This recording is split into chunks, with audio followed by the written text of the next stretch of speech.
You know what time Am I? it is. You know what time it is. You know what time it is. Chente, you know what time it is? Crunch time.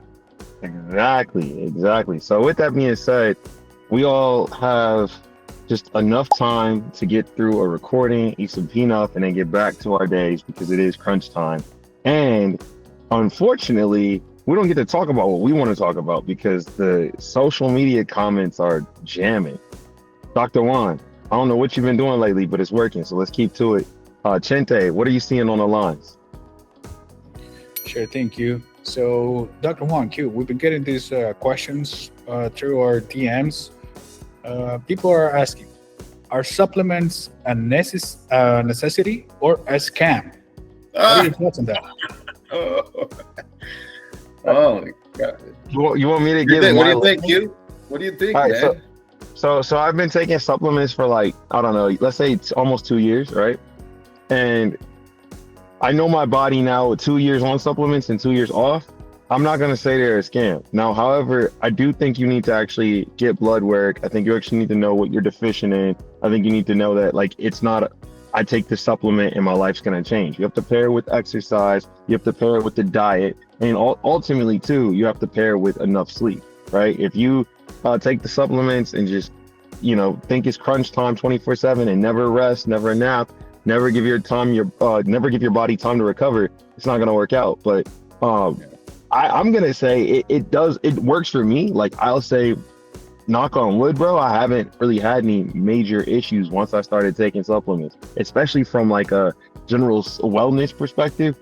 No, didn't stop getting sick, stop experiencing all the like random nuances you would get, throughout the year. It works. No side effects, man. It's all good. No, I mean, I think, well, you have to. Besides getting stronger, and faster.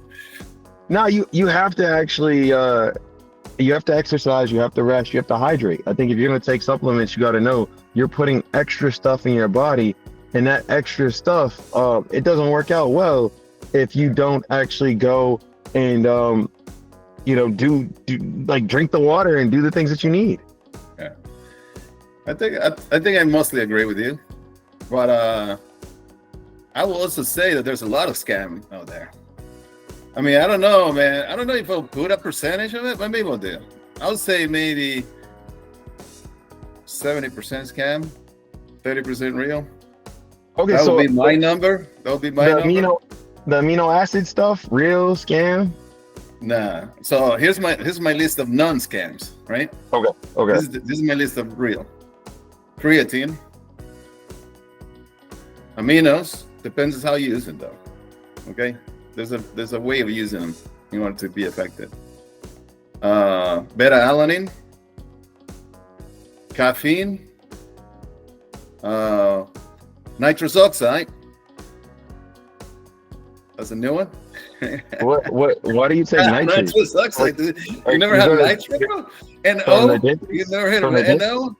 From the dentist. Come on, man. Nitrous oxide. Is that what you get from the dentist? And no. That's nitro. Well, it is the element nitrogen, but no, it doesn't put you to sleep, man.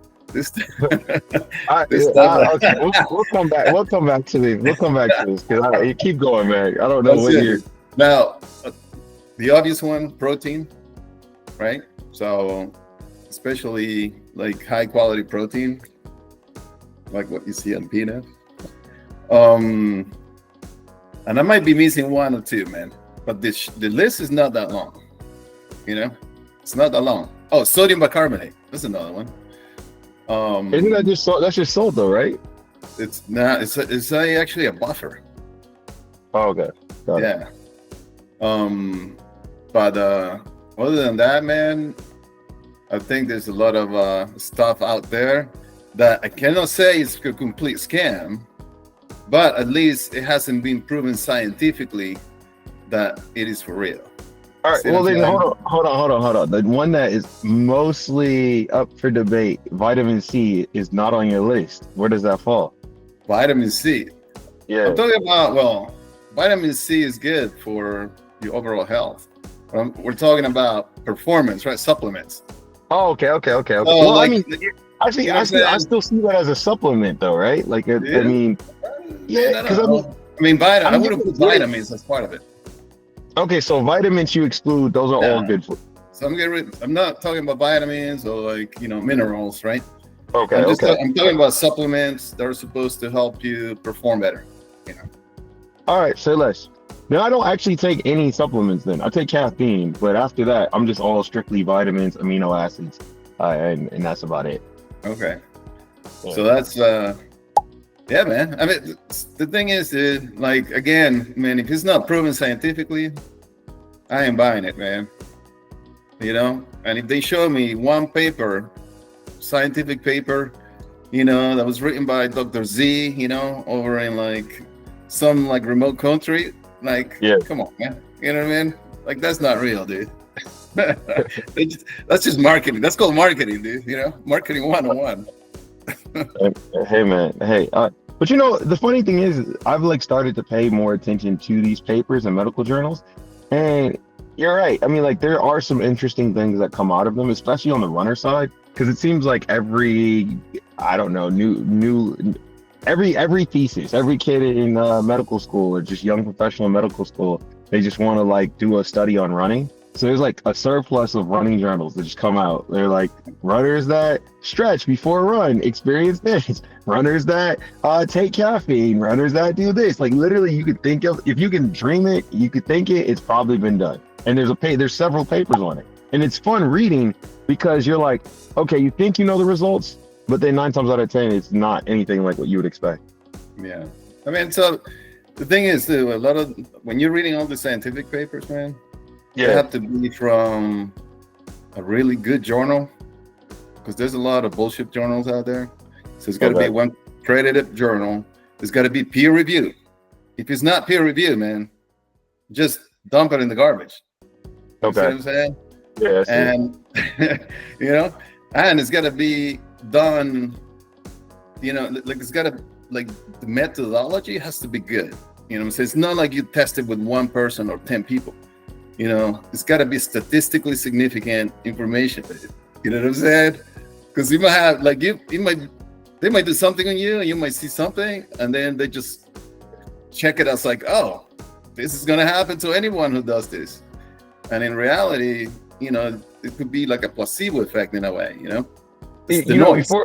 Before we move on, I'm gonna say that this one comes up almost every week, every time I'm reading. There's always someone doing a study on walking. I just feel like it's an easy thing to do a journal on, right? Now, the question I have is, why? I guess why is that? Like, I mean, walking's a good exercise. You burn fat. It's good for you. But have we not learned all that we can learn on walking? Or what's your take on that from a scientific standpoint? I mean, we talk about this. Like, I don't know. We did, right? Yeah, we did. The intermittent, walking, like going fast and slow. There's literally a paper on everything you can think of related to walking. Like, that's what I noticed. We can move on too, but why? I guess you've been in that chair. You had to do a doctoral thesis. You've been through the whole process. What goes into it, man? Like, why do certain things just get covered more than others? I feel like maybe now walking is just. I mean, we all want to get more exercise, right? And I think there's a lot of mobility issues, man, as you get older. And walking is the easiest thing you can do. You don't need equipment, right? You don't need to be in tip-top condition. Anybody can walk. And the benefits, I mean, you read all the papers. Benefits are real, Yeah. I mean, I didn't realize how much fat walking could burn. Like, if you just walk, you're burning mostly fat, instead of carbs. Actually, I think so. You actually burn more fat with fast walking than you would with fast running. Yeah. That's true. Because the running uses your carbs, and the walking just burns the fat. Yeah, exactly. Yeah. All right, guys. I have a second question. I have a second question here. What's up? Should kids be lifting weights? Damn, Dr. Juan, you go for that, man. Dude, Wait. Before you go, does it look like I have kids, man? Because I'm like, no, neither one of us. I'm older than you. But Mark, did you follow Mark on Instagram, right? Mark Cuban. Yeah, so you saw his story like I don't know a couple days ago where he had the video where it was a tug of war between 20 kids and two like weightlifting professionals. Did you see that? I did not see it, man. Okay, Sorry. so I'm gonna just walk you through it. So you've got kids, they're just doing their thing. You put 5 kids versus one guy. What do you think the kids do? Do you think the kids beat the guy, or do you think the guy beats the kids? What age? How old were the kids? They're like first graders. They're like first grade. Let's say no. Okay, so yeah, you're correct on that. So then they double the ante. You get 10 kids versus one professional bodybuilder. And this guy's just massive. He's ready to go crazy. Do the 10 kids beat him or no? My guess will be no. You're correct on that. So then they up the ante. They put 20 kids, right, on one end of the of the rope, and then they put 2 professional weightlifters on the other end. So now you got 2 professional bodybuilders versus 20 kids. Tug of war. Who wins? Bro, I'm gonna do the math, and that's pretty much the same scenario as the second one. That's what you would think. That's what you a would 10 think. to 1 ratio. I would say the same result. No. Incorrect. So the kids, it's not even close. The kids just mollywop these dudes. And yeah. And they tried it again because I think everybody was shocked. And they were like, wait, is this really what's happening? So one guy wrapped the rope around his hand. The other guy gets in position. Kids just beat him every single time.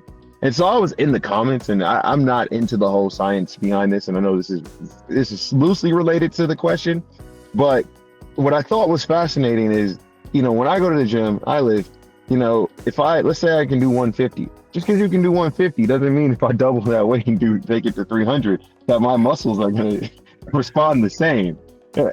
In theory, you would think logically that's the case, but I think we added 10 more kids, I think that's what happened.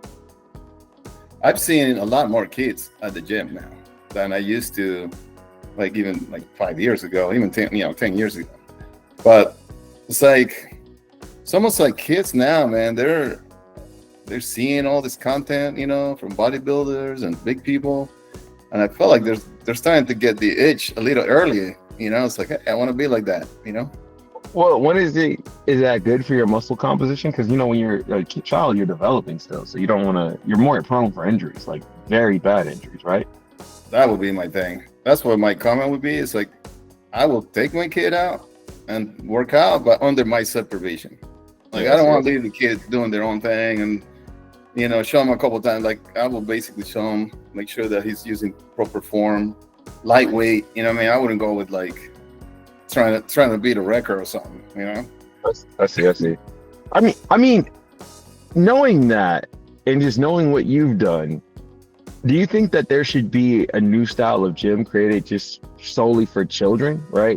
Because there's also the whole pedophilia nonsense that, we have to worry about if you have children, right? Where I don't necessarily, if I had a daughter, I wouldn't let her go to a recovery facility. Well, I don't know, man. What's going on with gyms today, too, man? I know exactly what you mean. I'm not talking about kids in their, 10-year-old kids. I'm talking about teenagers, bro. I mean, they're coming in, man, almost like they're going to like a gym fashion show. You know what that looks like, man? Lululemons everywhere. And these kids, man, have developed bodies like adults, So I almost feel like there should be a little bit of dress code in a way. You can't just wear your bathing suit to gym, So I've been to Islamic gyms, and that's kind of how they are there, right? Where everybody's kind of the women for sure are in non-revealing clothes. So you see this girl will walk in and she looks like a ghost. She just have this T-shirt that's just devouring her, right? Yeah. Is that that's the one I've never been to one of those gyms like that, man. But go find that's a little bit cultural, I think, which is fine. Yeah. But I'm thinking more of like you said, there's a whole bunch of old men, working out, man, and then you see this young girl come in, start doing squats, right? You know what I'm saying? It's just not. I wouldn't let my daughter do that. I wouldn't. At that point, we got a gym at home, man. I don't care what the bill is. We got a gym at home. I brought this gym home. What they got? What you got? What you need? You need a resistance machine? I'm getting I just picked up. I'm getting a gym, home gym from a friend, and it's a normal lifestyle. I think it's called Light Fitness gym. Okay, yeah. It's got like all the attachments and everything. Yeah. So it's a little clunky, right? Like it's not like smooth like what you see at the gym, but it does the job, man. Like I'm gonna hit it here in the morning. I still go to the gym because I like to go to the gym, but I think I probably hit it in the morning before breakfast for a half hour or something.